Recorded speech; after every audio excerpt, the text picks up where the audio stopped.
On today's episode of Locked On Wild, rank 'em. All the first-round draft picks in Minnesota Wild history, 1 through 24. Who comes out on top?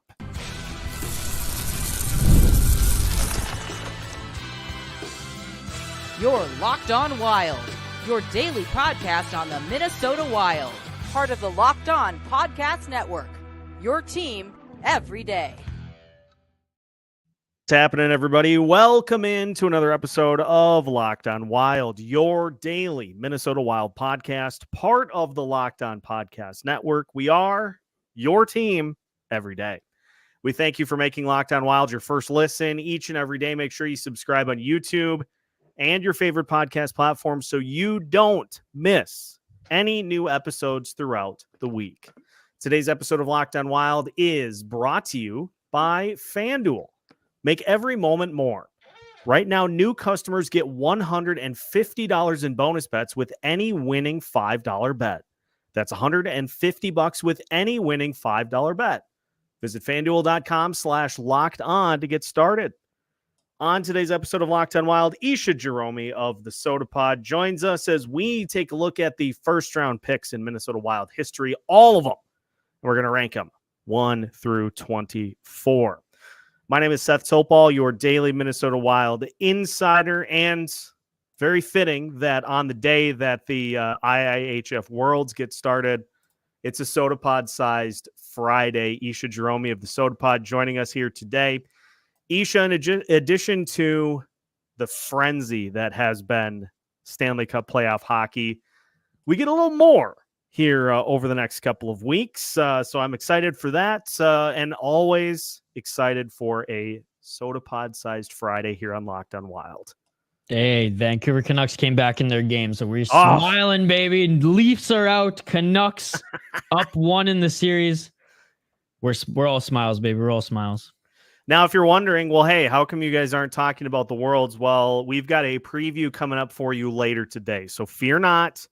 Wanted to have a little fun for today's episode and kind of step away from, it's off-season time. So we're coming up with some off-the-wall topics. And since the draft lottery just having taken place, since it's fresh in our minds, we're taking every single Minnesota Wild first-round draft pick in their history, and we're ranking them. We're going to throw them in 1 through 24. This is going to be fascinating because some players are still in the minors. Some players never got to the NHL level, and some made a lasting mark on this franchise. And so, some made a lasting mark on other franchises. Correct. Also, so there you go. Some multiple teams. Most of them in my top. Never mind. Just a handful. Just a handful.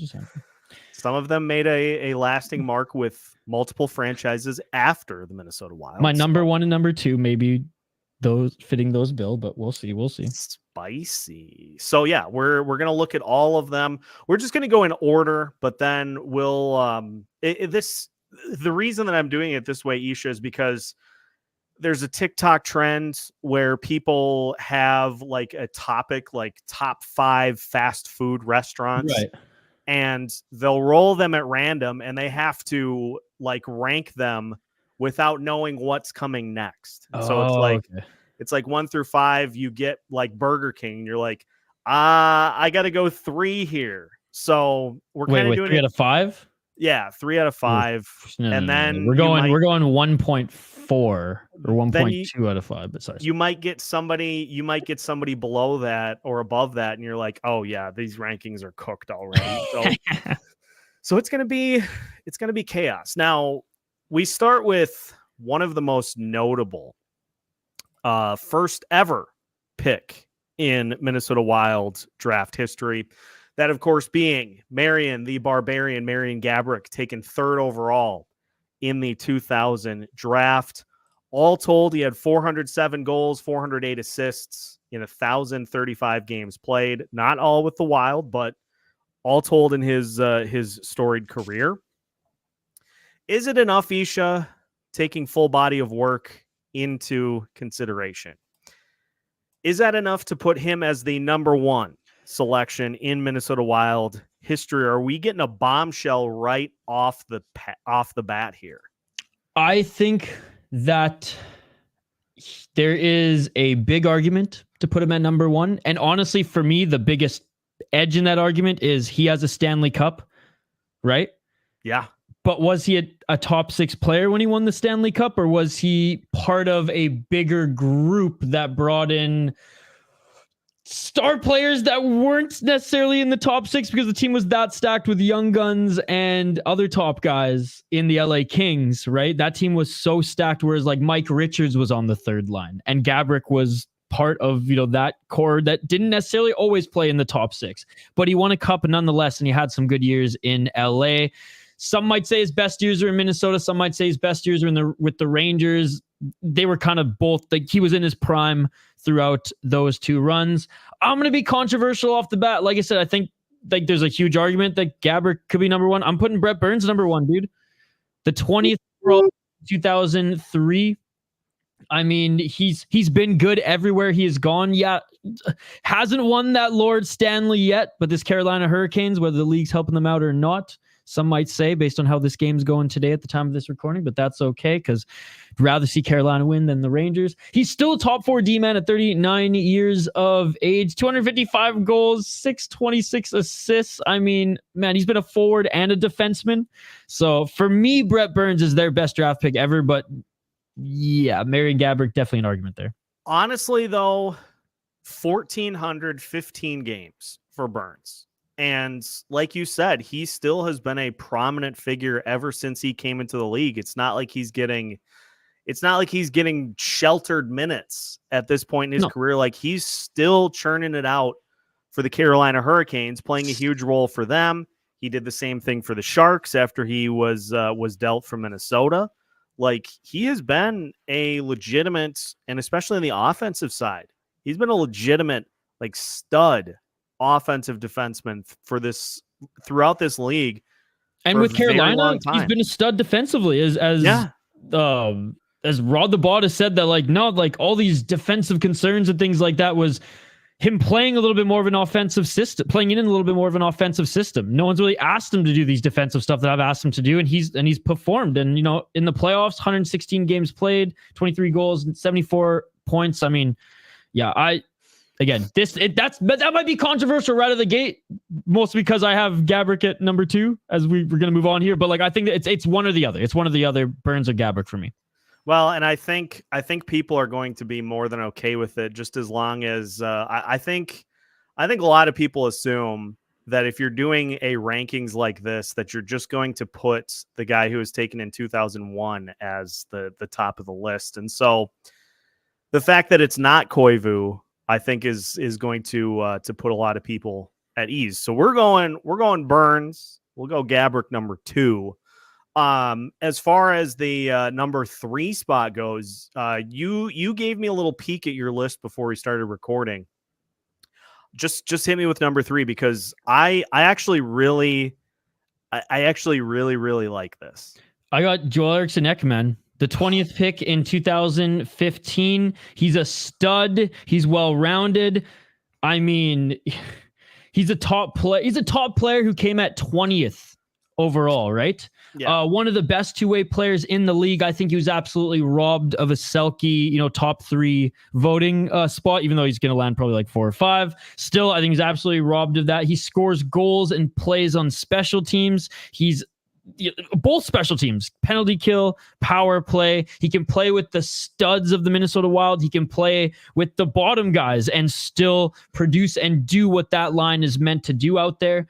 He's an insane athlete with an insane work ethic, and he's just getting better. So this is why I put him so high, because there's some like prospects that I just put lower on the list because like we just haven't seen it yet, but based on their development thus far, maybe that's why I put them a little bit higher, just below someone who's already played their entire career. But if you look at like their trajectory, you can see that maybe some of the young guys on our list have reached those milestones faster. And that's Joel Eriksson Ek, right? At his age, what he's done so far for the Wild is nothing short of incredible, and he's getting better and better. So like, ask me again in 3 years when we do this list, he'll probably still be at my number 3, right? Yeah, the ironic thing here is, you look at all of these other centers that have been drafted by the Wild throughout their tenure. Pierre-Marc Bouchard. Eriksson Ek has already eclipsed his numbers. Bouchard had back-to-back 20-point seasons in his first 2 years too. So like, he was great. Yeah. I like Bouchard. I think I put him at a respectable spot on this list. Yeah. But like, he's not fucking Eriksson Ek, dude. He never will be. He never was. Well, and Eriksson Ek has already eclipsed, like you said, what Pierre-Marc Bouchard brought to the table. And I mean, you look at like James Shepherd. I think he has definitely eclipsed that level. You look at some of the others, Mikael Granlund. I mean, Eriksson Ek in 2 years will have more goals than Granlund has had. That's what I'm saying. Granlund's good. Granlund actually made it higher on this list than I originally thought he was going to land. But that's just it. Like, he's been playing a long time. Right. And he's consistent, but he's consistent. If anything, why Granlund got the spot, which we'll get to in a bit where he got, was mostly based on his international play and how good of a player he was. And though he's been fine in the NHL, but like he has so many fucking international medals. It's absolutely insane. So that's one of the reasons why he's on where he will be, where he landed as we get to him. Who do you have at 4? At 4, I have Koivu. At 4, I have Koivu. Longest tenure in Wild history, number 6 pick in 2001. He won gold with Finland as the 2012 world champion. Lil Saku was an amazing two-way and reliable player. 711 points in over 1,000 games. So he eclipsed the 1,000 games mark, which is awesome. Only player to have their number retired in Minnesota. Funny enough. And like I said, over 1,000 games played. He was great. He wasn't excellent, but I think you have to put a player who was great at number 4. Yes, he was and I've talked a lot about Koivu on this show since taking over. My stance has never changed. Yeah. He was a great defensive center. Didn't have the offensive acumen to be like a true 1C guy. He was put into that role, but if you put him at like a 2C spot when his career started, I don't think anybody has the same thought of him that they do now. That's just the way it played out. But he was a great defensive center for sure, and obviously played long enough in the league to build up the numbers that he did. So he's definitely got to be up near the top of that list too. So I think 4 is a good spot for him. Let's do number 5, and then we'll break and we'll rattle through the rest after that. 5 might be my most controversial pick. I have Jonas Brodin at number 5. Ooh. Number 10 in 2011. One of the best skaters in the National Hockey League. Not speed wise, okay? Not speed wise, but other than Quinn Hughes. Do you see a guy carve as well as Brodin? Do you see a guy skate as eloquently and smooth as Brodin backwards? Yeah. You don't. He's the guy that can shut down McDavid single-handedly. He does it regularly. And other than him, it's a system that shuts McDavid down. He can shut McDavid down, which is insane, given that he's not the fastest guy out there. He's just agile and smooth, man. His defensive awareness is through the roof because he's not the most physical guy. He's big, he can play a physical game, but he's just everywhere on the ice that he needs to be when he's setting up the play or defensively, takes away space. He's one of the most offensive, or he's one of the most aware defensemen that I've seen in a long time. Certainly one of the best in Wild history. Creeping up to 1,000 games as well. 803 thus far.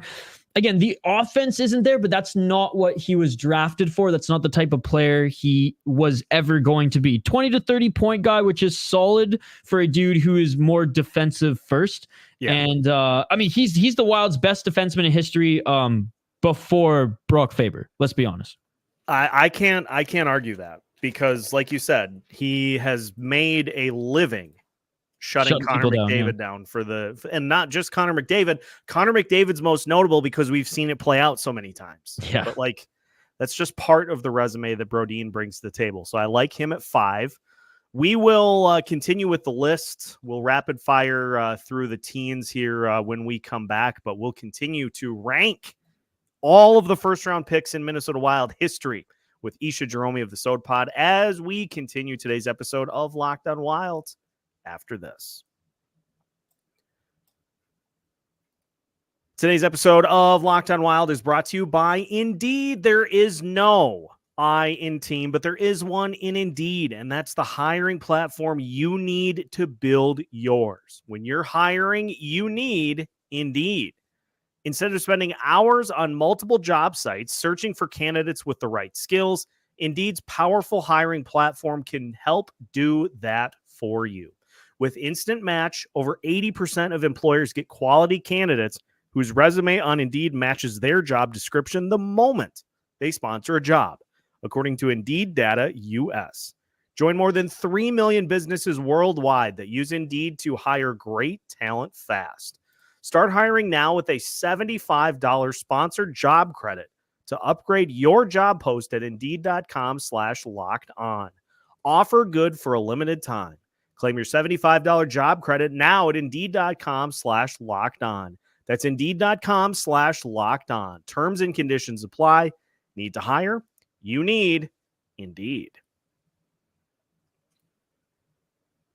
Welcome back to today's episode of Locked On Wild. Once again, we thank you for making Locked On Wild your first listen each and every day. Make sure, once you're finished here today, to head over and check out the Sota Pod, including Brucey Boudreau on Fellowship of the Rinks. Oh, it was awesome. He crushed it, as he does.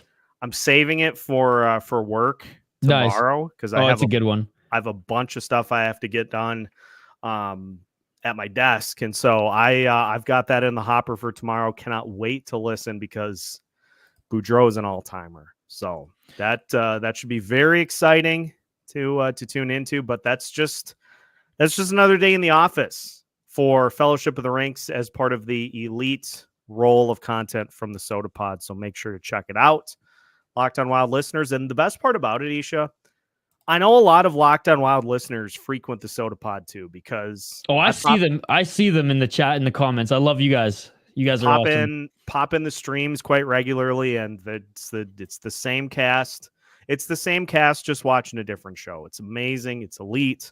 And that was our goal, right? That was our goal, to merge the Sota Pod fans and the Locked On fans together to grow each of our communities. So yeah, so far so good, and I'm excited to keep on the Locked On and Sota Pod, Locked On Wild and Sota Pod relationship moving forward. It's gonna be an awesome offseason, and I can't wait because we started this towards the end of the season. Like, yeah, dude, we're gonna have a whole season of these collabs next year. It's gonna be awesome. Yeah, so I can't wait. It's been awesome, dude. So I appreciate you and your audience. Oh, and I appreciate you too. It's a great part of my week. And hell yeah. It's because we come up with these off the wall ideas. And so we finished with our top 5, kind of went a little more in depth in those spots.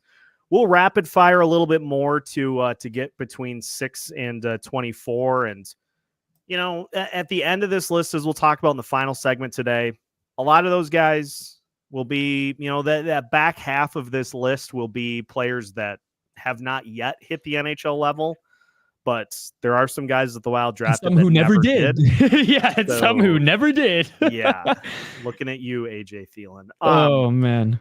So let's go to 6. Who do you have as number 6 on your list? I have Nick Leddy actually. At number 6, 16th overall in 2009. Wild just decided to never take a chance on him. So it is what it is, but no, he's look, over 1,000 games, solid defenseman who actually has put together a really good run in over 1,000 games, just over 1,000 games. He's had 130 playoff appearances, 411 points, good two-way defenseman who can skate, and has put together anywhere between 25 and 45 points pretty much per season since he has developed into a National Hockey League player. Like I said, amazing two-way guy and a bronze medalist at the 2011 World Juniors. So there you go. Can't argue with that at all. I like the fact that you're seeing so many of these guys get to that 1,000 game mark at the beginning of this. It just goes to show you that if you can find somebody, if you can hit on those draft picks, you're gonna do all right. Who's number 7? Number 7, I have Matt Boldy, 12 in 2019. And if he had played just like a little bit more, if he'd played one more season, if he was not 23 but 24, for example, he was drafted in 2018. Sorry, maybe he would be higher on this list because he's almost point per game already in his career. 75 goals in 203 games played is amazing. 171 points, right? Big goal scorer who's already developing his two-way game way better than it was when he first entered the league. And and we've talked about this on my show, on your show before, Sota Pod and Locked On Wild. When he doesn't have it offensively, when he's ringing the post, when the passes aren't working out, he'll just start playing a physical game and actually help create space, actually help in that defensive role, right? As an offensive player, playing more of a defensive role, that two-way game. And he's developed that a lot this year. When he went on those dry spells in scoring, he wasn't a liability for his team at all, which we see sometimes from these pure, 30-plus goal scorers. So I like how there's size there. I like how he's 23 years old and he's already almost point per game. So like you said, if he was drafted in 2018 and he'd put together like 60, 70 points in addition to what he has right now, I'd probably jump him up even maybe in the 5th spot. But because I just haven't seen enough yet, I had to put Leddy and Brodin above him. I like the projection here because a take that I have had for quite some time is that first season that he played and he was injured for the first half of it. Yeah. He plays the full season there. He's the runaway Calder Trophy winner. Like, oh yeah, hands down. Just unfortunately didn't work out that way, but I love Boldy at 7. Who's up at 8? Alex Tuch, number 18 in 2014. He won gold at the U18s in 2014, bronze in 2013. Right now, 131 goals in 454 games. He has 315 points. He's only 27 years old, found some decent success with the Vegas Golden Knights. The team hasn't found success with the Buffalo Sabres, but he's putting up his best numbers ever there with the Buffalo Sabres now that he's one of the guys, right? Top line guys that they're leaning on. Back-to-back 70-plus point seasons. Always liked Tuch. Always loved his two-way game. Always liked how he looked like fucking 35 even when he was 17. Miss him. Miss Alex Tuch. Yeah, hated that he was with the Golden Knights, so I wish him all the best in Buffalo. Yeah, the thing too was that, him being sent to Vegas as part of the expansion. I hated so much. Protect Matt Dumba, like of all the spots to go, you had to go to Vegas. Yeah, and at the time, totally okay with their decision because Tuch wasn't what he is now, right? Like he was 22, so Dumba was the safer option. But look where we are. Look where we are now. Correct. Can't tell the future. Correct. Where are we at for 9? Who's on number 9 on the list? 9, I have Mikael Granlund. Okay. And speaking of number 9 in 2010, he was the 9th overall pick. He's nearing 1,000 games too, which is cool to see. 819 games, 32 playoff points in 59 games played. Always between 40 and 60 points. Was never a bona fide goal scorer. Was always more of a setup guy and a great setup guy in that. But again, the Wild got him and he never turned out to be their top center. They got yet another second line center who didn't have those two-way abilities that of Koivu had. He was very much an assist machine, and he still is to this day. He has a ton of world hockey medals though. 2011 World Championship gold, silver in 2016 World Championship, bronze in the 2014 Olympics, gold in the 2022 World Championships, and bronze at the U18s back to back in 2009 and 2010. He's a beast on that big ice, dude. He's an absolute beast on that big ice. And on the small ice, well, hey, he's good to at least addition out the puck to his teammates to put in those goals. So yeah, Mikael Granlund, number 9. Who is at number 10? Then we'll break. 10 was Matt Dumba. And I originally had them swapped. And I was like, I can't. Granlund actually has done more in his career, both on the international side of things and in the NHL than Dumba. Now, Dumba, I think he had so much potential. And I feel like he's one of those players that if he never tore his pectoral and didn't face the injuries after, he might have reached that 25 goals, maybe even 30 goals that year when he was on an absolute tear. What was it, like 14 at the 32 game mark? Yeah, something like that. Just insane. Yeah, and And he was always an offensive juggernaut. Defensively left a lot to be desired. I get it, but he was the number 7 pick in 2012. Hindsight, 2012 was actually not that great of a draft. That's the draft. I'm pretty sure Yakupov went first in that draft. It was either the Nuge draft or the Yakupov draft. But anyways, both those years weren't super deep. He did win gold at the 2016 World Championship, and he won a bronze medal in 2012. The U18s, again, great skater, and actually had good goal scoring ability, good offensive senses as a defenseman before his injury, and he's kind of just fallen off since then.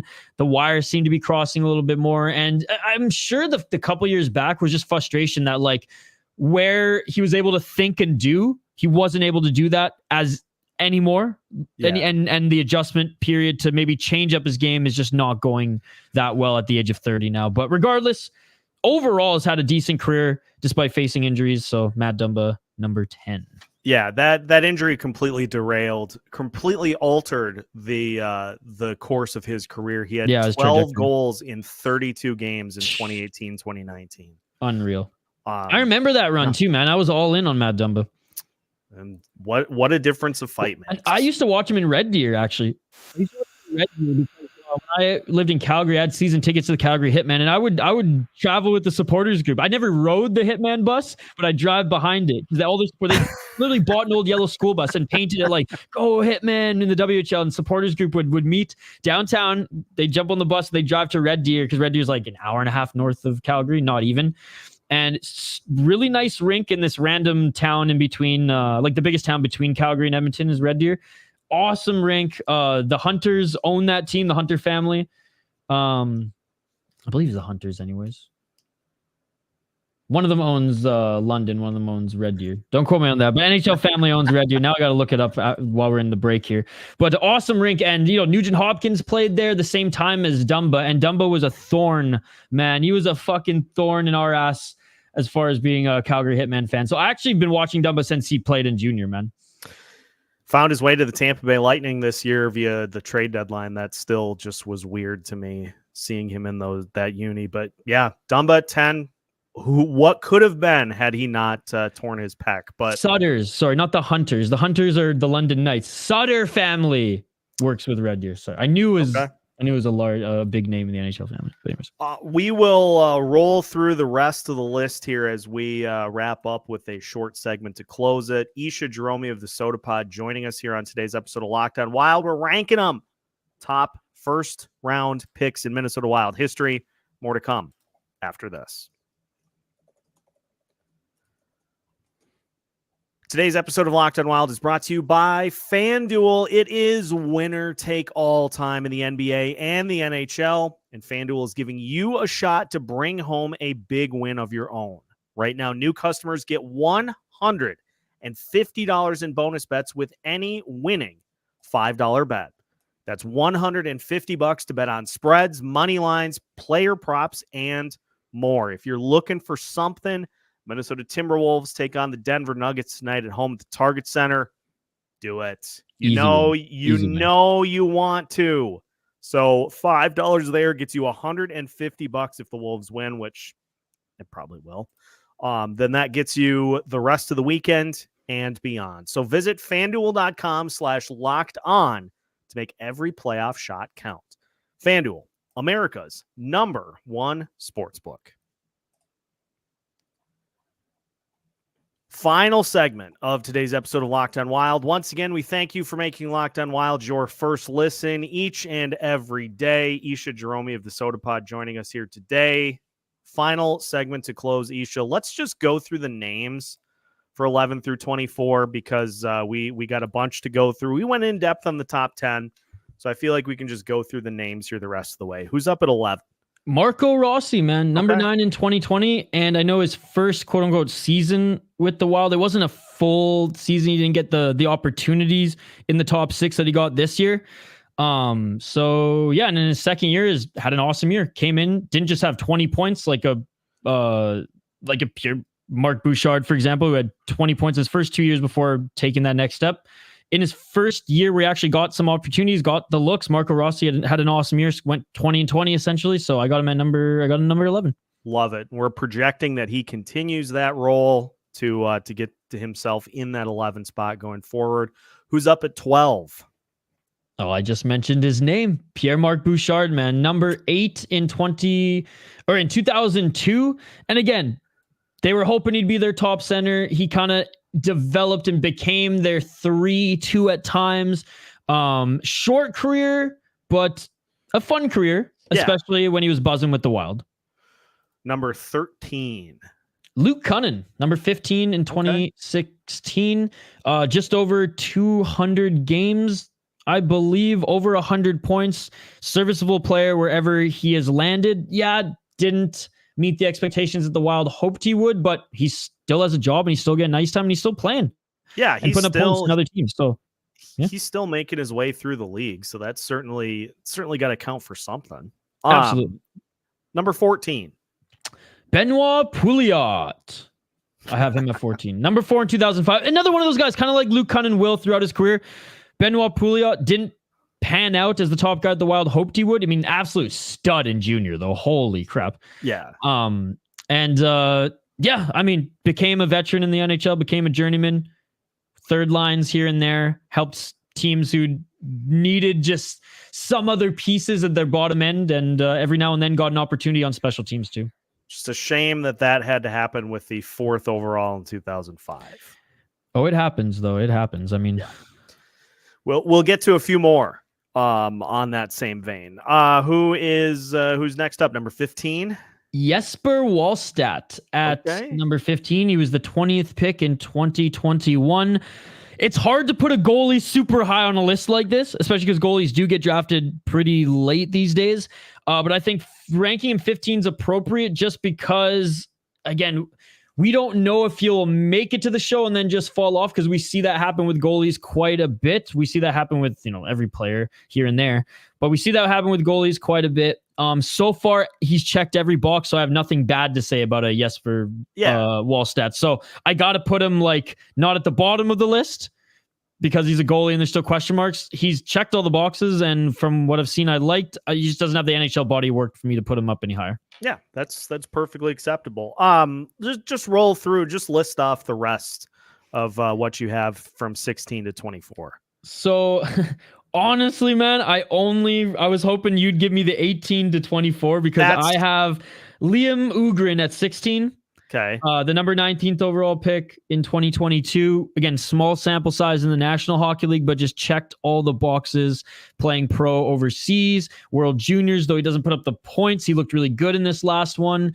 And the fact that he looked so comfortable in Iowa and putting up some points in his very little time in the National Hockey League, it just got me thinking that, this guy's he's going to be a solid first round prospect for us. Honestly, what you can do probably for the rest is you can go 16 with Ugrin. James Shepard 17 because he played.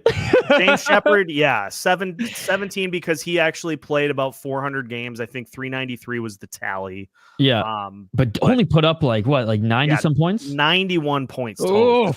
Huge, bro. Yeah, that's yeah. Awesome. And then honestly, the rest I wanted to hear from you because I really it was mix and match for me at that point. It was I'm gonna just put. I'll just put the rest. I'll put Yurov next. I'll put him at. Yurov next. So he maybe should be a little higher, but he hasn't played yet. So we'll put him there at what was that 18? Yeah, and honestly, that's kind of where I wanted to put him too. But because Ugrin actually played in the show and he's projected high, so that's why I put him above Shepard. Sorry, Shepard. It's just, bro, you were 9th overall, man. You got to do better. So you're off at 18. Okay, I like that. I'm gonna write that on my list. Then 19, I will go. I guess I'll go with Colton Gillies since he got 154 games in. So we'll put him at 19. Where was he picked? What number? He was number 16. Okay. I'm just going to take note of this because I want to go over it on our show too. Because this was actually it was a fun exercise. And I'd love to hear any fan of the Sota Pod who hasn't listened to Locked On yet. I want them to comment on our list. So we're going to put him at 19. At 20, I will put, oh my God, we're basically at the guy. So basically you can put Carson Lambos in one of these spots. The last three would be Charlie Stramel, probably at 22. Then who is the guy that played in one game? I just saw his. So actually, it'd be Charlie Stramel at 21. Okay. Philip Johansson at 22. And then Tyler Kuma at 23. He played one game. One game. And then we are going to have to go with AJ Thielen at 24. Poor AJ. Like, literally never got to the NHL level. I think we did a good job there. I mean, not many controversial takes. I mean, Burns at 1 is pretty controversial over Gaborik. Maybe putting Brodin at 5. Maybe even like Tuck at 8. But God, I think for the most part, I completely missed one too. Zach Phillips got taken 28th overall in 2011. Oh, but I missed. Yeah, I missed. Never got to the NHL level. So just put him somewhere around AJ Thielen. Yeah, and that's pretty much the list. I mean, beyond that, I think we got to just about everybody. Jesper and Carson Lambos. Then Liam Ugrin and Danila Yurov were the double draft years. Yep. And then you've got Charlie Stramel. We got to all those guys. So I think we got it. I think we did it. Thanks for the time. That was fun, man. Yeah, it's fun to come through with some of these ranking ideas during the off season. Just a nice way to kind of keep things fresh. I'm just a nerd when it comes to draft stuff too. Not as much as our boy Mateo and obviously like Z and Hoppy these days because I've been watching so much fight stuff in other sports. But like it's cool going down like the hockey DB rabbit hole. Yes, most definitely. Listeners, make sure to check out the Sota Pod and everything that Isha does with Hoppy and Spoked Z and everybody else that is part of the Sota Pod throughout the week. You can find new episodes of Locked On Wild every Monday through Friday as part of the Locked On Podcast Network.